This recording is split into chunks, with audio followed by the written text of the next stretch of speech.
Good morning. This is KELOLAND on the go with all you need to know in news and weather as you start your day. You've heard law enforcement say it many times, lock your cars. But sometimes even that won't stop someone who wants to get in. This break-in was caught on camera near 41st and Ellis. A red car pulls up to a parked car. Someone gets out, tries the locked handle, breaks open a window, and then slips in. Police believe the person was trying to steal the car. While law enforcement hopes sharing the video helps solve the crime, they also want to spread awareness.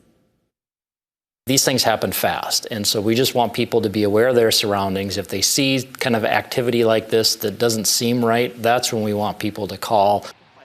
Clemens says the group also broke into another car near 37th and Marion. Neither car was stolen. A man authorities say has a history of eluding and resisting law enforcement was arrested for similar charges last week. Cheyenne River Sioux Tribe law enforcement says it happened in Eagle Butte just before 8 p.m. on February 9th. Officers tried to stop a vehicle near the intersection of Jefferson and Dupree Streets when it sped away. The officers pursued it through residential areas until it was ended due to safety concerns. The vehicle was found in the Habitat housing area, and the driver was arrested after coming out of a nearby home. He's facing a list of charges, including reckless driving and DUI. 2 firefighters were taken to the hospital after their truck was hit on Interstate 29 yesterday. The Brookings Fire Department shared this photo of the scene. Officials say the fire truck was in the crossover waiting to get into the southbound lanes to go help someone in the ditch. A car braked hard in front of a semi and the rig jackknifed. It went into the median and momentum carried the semi into the side of the fire truck. The car continued driving south. The fire department says the firefighters are just bruised and sore. Authorities are reminding drivers to slow down and move over. Now let's get a check of our weather with meteorologist Scott Munt. More snow, but farther south this time around, Scott. Yeah, instead of having the heavier snows north of Interstate 90, we'll take them south of Interstate 90. We'll watch the snow move west to southeast as we go through the day today. In the meantime, temperatures will reach the 20s and 30s for afternoon highs. We're looking at a cold day tomorrow. Numbers only in the teens and 20s for highs. And as we go into the first half of the weekend, the wind comes back, and that will lead to areas of blowing snow. I'll have more details on your forecast coming up. Thank you, Scott. Former South Dakota Attorney General Jason Ravnsborg spoke in front of the state's Supreme Court yesterday. The future of his ability to practice law in the state is in question. Ravnsborg was impeached and removed from office in 2022.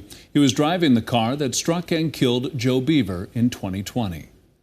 I never attacked the family. I never tried to make bombastic statements. I didn't try to have press conferences to try and get my side of the story out. But I tried to let it play out and work within the system. And that's what I've been trying to do here in these proceedings. After the Supreme Court proceedings, we spoke with Beaver's cousin, Nick Nemec, who was in attendance. South Dakota is once again mourning the loss of a law enforcement officer. Union County Sheriff Dan Limoges died unexpectedly this week. He had a long career in law enforcement and is being remembered as someone who always put public safety first.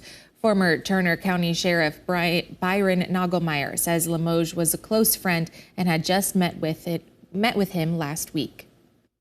You know, if I'd known it was going to be the last time I seen him, I probably would have been maybe hugged him or something.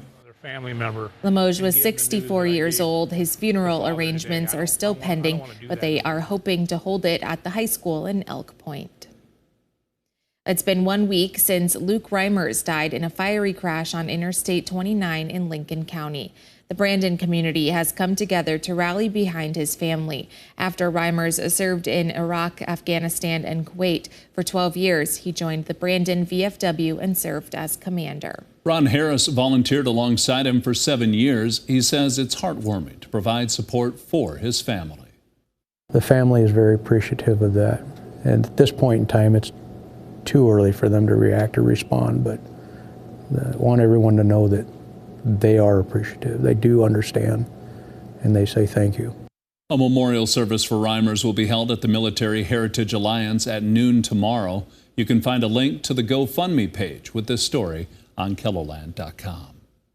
That's a look at some of our top stories. Now let's get one last look at your weather with meteorologist Scott Munt. Scott? All right, good morning, everybody. Another round of snow. Winter weather advisories for today going into tonight. Western, south central, and southeastern Kettleland. On average, a good 2 to 5. The forecasts are for 3 to 5 in Yankton, the winter, and in Valentine. Pine Ridge at 3 to 6. We'll go 2 to 4 Rapid City. Sioux Falls, an inch or 2, and the amounts do taper off as you work your way to the north. So this is Futurecast. At the noon hour, showing the snow in the western, southwestern South Dakota. That moves east and southeast as we go through the afternoon hours and into this evening, eventually moving across in the southeastern South Dakota during the late afternoon and the evening. High pressure slides to the southeast, so even though we are starting with some sunshine in eastern Kettleland, that will change as the day goes on. There's a look at the snow by the late evening hours. I would say hugging Interstate 90 and to the south is probably the best chance we have at seeing the accumulating snow. And then for tomorrow, there may be a flurry, quick hit of light snow during the early morning hours. Then we'll have a decrease in cloud cover. Temperatures will be cold tomorrow. Numbers only in the teens and 20s for highs, and then we do slowly warm as we go through this weekend. Light winds for today, but that changes tomorrow. And keep in mind, with these stronger winds expected tomorrow and for the first half of the weekend, we will have areas of blowing snow. You can see some of those wind gusts of 35 to near 40 miles per hour for tomorrow. Areas of blowing snow, reduced visibilities. We'll continue with some travel conditions across eastern South Dakota to remain rather dangerous as we go through with slick conditions on the roadways combined with reduced visibilities for not only Saturday, but I wouldn't be surprised to see areas of blowing snow on Friday as well.